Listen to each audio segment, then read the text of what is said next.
হ্যাঁ, অনেকগুলো অনেকগুলো মানুষ তারা ব্লাড লসের জন্য মারা গেছে। যদি ইন টাইম তুলে নিয়ে তাদের হসপিটালে যাওয়া হয়তো হয়তো বেঁচে যেত। ব্লাড লসের জন্য অনেকে মারা গেছে, মানে গুলি লেগে ব্লিডিং হতে হতে মারা গেছে। কি বলবো, অত্যন্ত অত্যন্ত লজ্জার।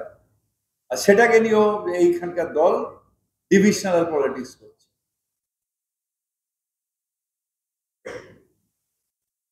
হিন্দু মুসলিম, হিন্দু মুসলিম, হিন্দু হিন্দু হিন্দু কি আছে? এই তো কালকে লড়াই করতে গিয়ে সেনাবাহিনীর মুসলমান অফিসার মারা গেছে। আমি কি বলবো মুসলিম মুসলিম হিন্দু নয়? যে মারা গেছে সে ভারতীয় মারা গেছে। ভারত মায়ের সন্তান মারা যাচ্ছে। সে হিন্দু হতে পারে, মুসলমানও হতে পারে, খ্রিস্টান হতে পারে, শিখও হতে পারে। কাশ্মীরের যে, হ্যাঁ, আমি এগুলো আইডেন্টিফাই করার নয়,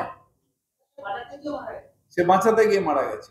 অনেক যারা সংখ্যালঘু মানুষ তারা অনেককে টেনে নিয়ে গিয়ে তাদের বাঁচিয়েছে।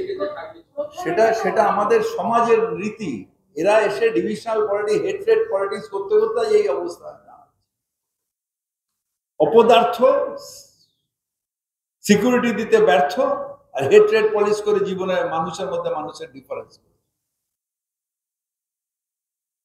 খুব লজ্জা, খুব। আজকেও তো, সেদিনও আমার খুব খুব কষ্ট হয়েছিল যখন দুজন এসছিলেন,